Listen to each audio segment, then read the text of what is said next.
Hey y'all, and welcome back to Scripture with Shyla. Tonight we are reading and doing Bible study on Genesis 11. Now 11 is a lot of names and dates and things like that, but I vowed when I started this that I was going to handwrite the entire Bible and I was going to study the entire Bible. And so I believe that God wouldn't have information in here for absolutely nothing, the purpose for it.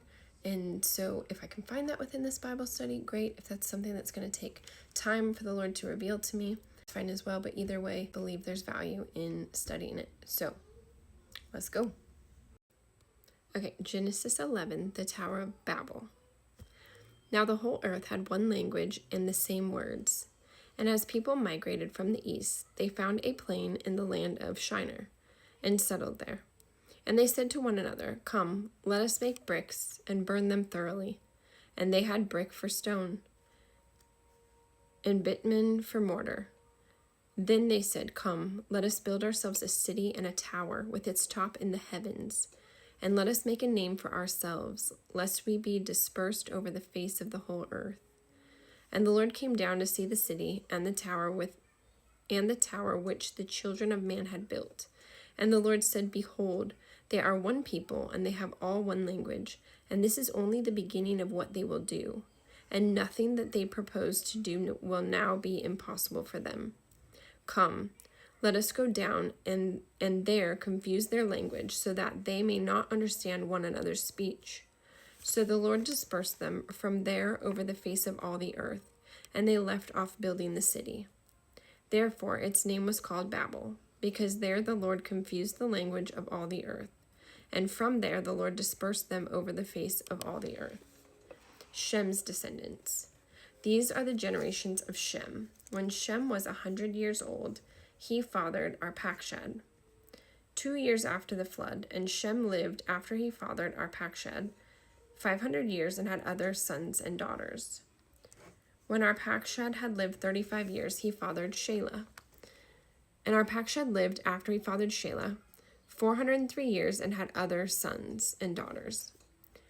When Shelah had lived 30 years, he fathered Eber.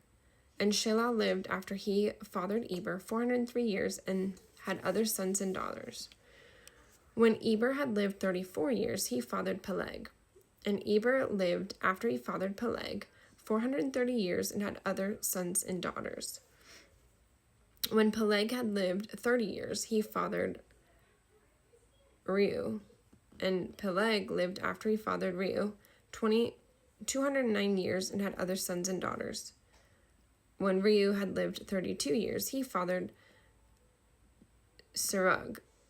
And Reu lived after he fathered Serug 207 years. I'm too focused on saying the names. And had other sons and daughters. When Serug had lived 30 years, he fathered Nahor. And Serug lived after he fathered Nahor 200 years and had other sons and daughters. When Nahor had lived 29 years, he fathered Terah. And Nahor lived after he fathered Terah 119 years and had other sons and daughters. When Terah had lived 70 years, he fathered Abram, Nahor, and Haran. Terah's descendants. Now these are the generations of Terah. Terah fathered Abram, Nahor, and Haran. And Haran fathered Lot. Haran died in the presence of his father Terah in the land of his kindred in Ur of the Chaldeans. And Abram and Nor took wives. The name of Abram's wife was Sarai, and the name of Nahor's wife was Milcah, the daughter of Haran, the father of Milcah and Iscah. Now Sarai was barren. She had no child. Terah took Abram his son and Lot, the son of Haran, his grandson, and Sarai his daughter-in-law, his son Abram's wife. And they went forth together from Ur of the Chaldeans to go into the land of Canaan. But when they came to Haran, they settled there. The days of Terah were 205 years, and Terah died in Haran. Okay, so now I'm going to do a little study on this, and I shall be back.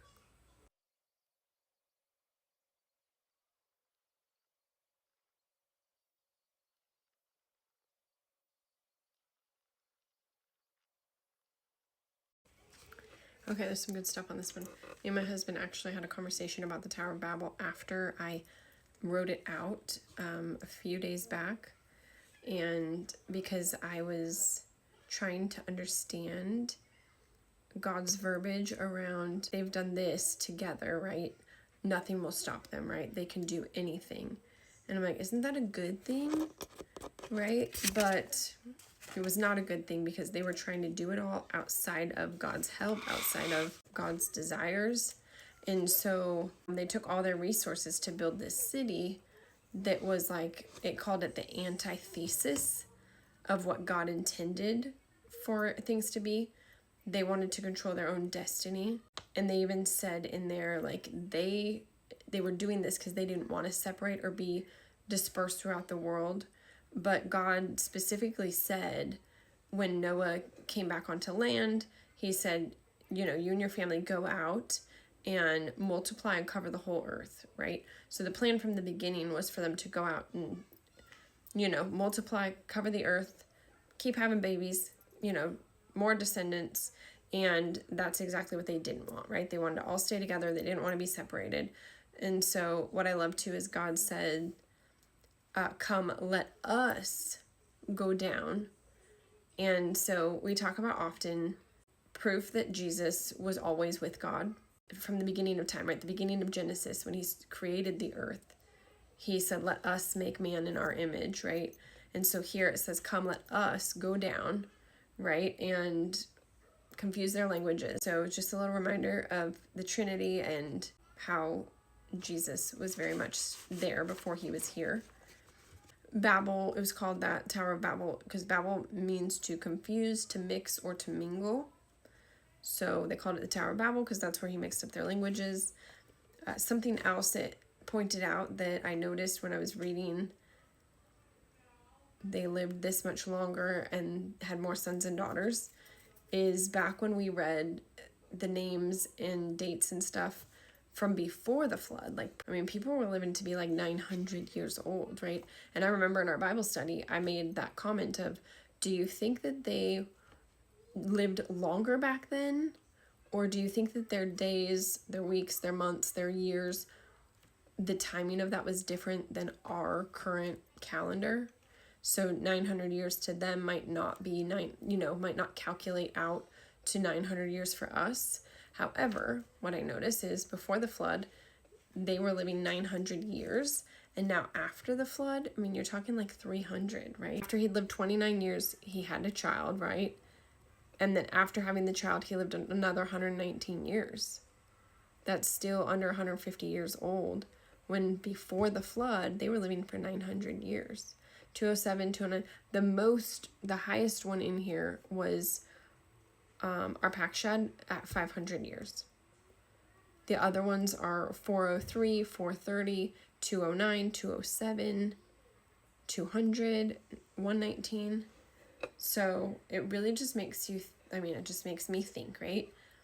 Did they genuinely live longer back then, right? And as time went on and the earth evolved and things have changed, so has our lifespan, right? And just for context of location, it did mention that Ur of the Chaldeans was in southern Babylonia.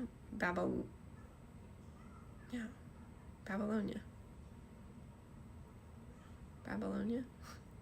Yeah, because it's the Babylonians, but Babylonia sounds funny.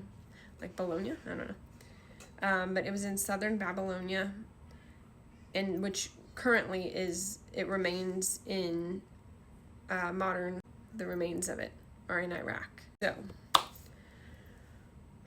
anyways, what'd y'all get?